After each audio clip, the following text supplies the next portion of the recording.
Assalamualaikum warahmatullahi wabarakatuh. Jumpa lagi di channel saya yang sederhana ini.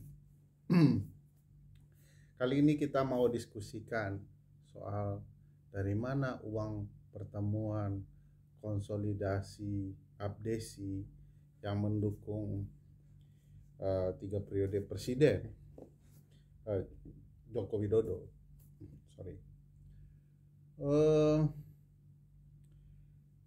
Jumlahnya pasti luar biasa. Kalau menurut liputan Kompas tanggal 3 April kemarin, untuk sekedar menyewa lokasi dibutuhkan 150 juta.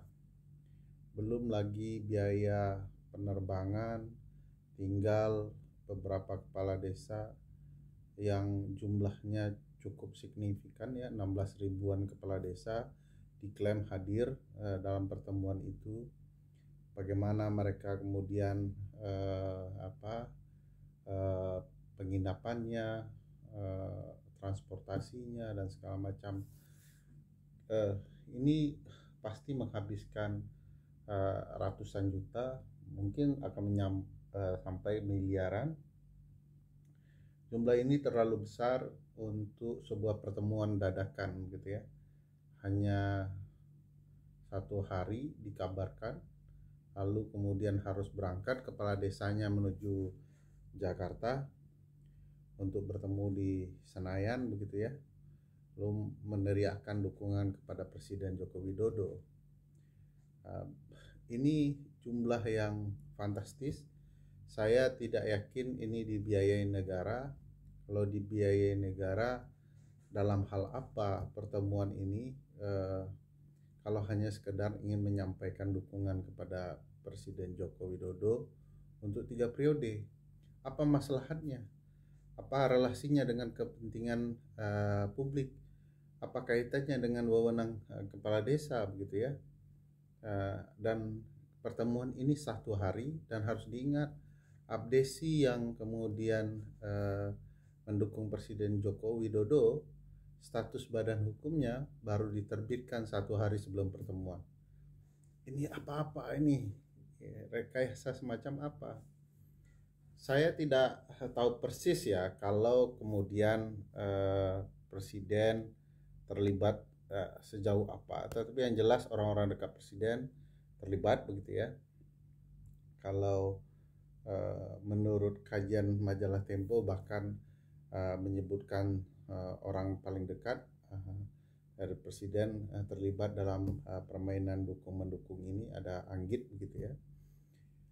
Dan disebut nama oleh majalah Tempo. Saya tidak kenal betul siapa orangnya, tapi dengan begini kita akan menjadi sangat resah ya. Apakah kemudian proses berjalannya negara hanya urusan 3 periode Joko Widodo ya? Bukankah 3 periode itu jelas-jelas mutlak dilarang oleh konstitusi, dan tidak boleh ada pergerakan untuk itu, dan tidak boleh juga Presiden Joko Widodo merasa tidak tahu sama sekali, karena yang bergerak adalah pasukannya. Dan kenapa kemudian dinyatakan ya dia tidak menyatakan itu adalah dukungan dari publik, padahal itu bukan dukungan publik, itu para kepala desa adalah bawahannya gitu ya. Ini menjadi menarik untuk membongkar dari mana uang pertemuan itu. Kalau uang negara tidak mungkin, lalu siapa yang membayar uang ratusan juta atau miliaran untuk pertemuan ini? Siapa figurnya gitu ya?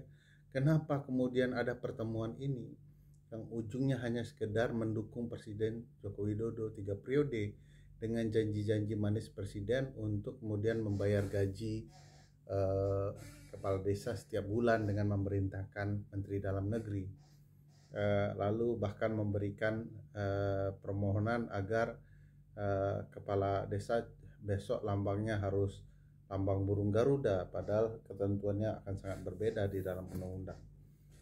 Oleh karena itu menurut saya perlu nih disidik ya, dilihat uang siapa, karena apa relasinya, dan bagaimana kemudian pertemuan ini, apakah betul-betul untuk kepentingan publik atau kepentingan yang lain.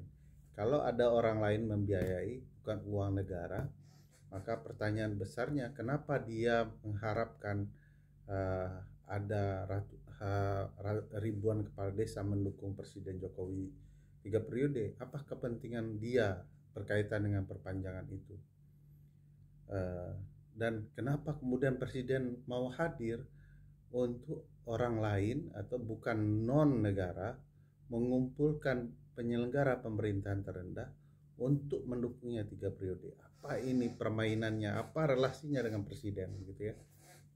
Lalu yang paling menarik juga adalah jika ini uang negara, apakah ini betul-betul peruntukannya? Bukankah seluruh uang negara itu ada perencanaannya?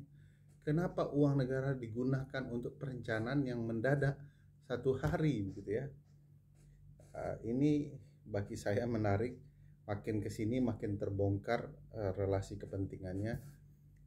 Publik harus waspada, memperhatikan betul ini. Mudah-mudahan akan terungkap ya kebenaran-kebenaran. Media sudah membicarakan permainan kejanggalan ini. Mudah-mudahan media tidak goyah untuk terus fokus mengawal konstitusi dan kepentingan publik sebagai bagian dari masyarakat sipil. Kita juga gunakan mata, telinga ya, bacaan kita untuk memahami apa yang terjadi dan gunakan segala daya untuk melindungi konstitusi kita. Terima kasih. Assalamualaikum.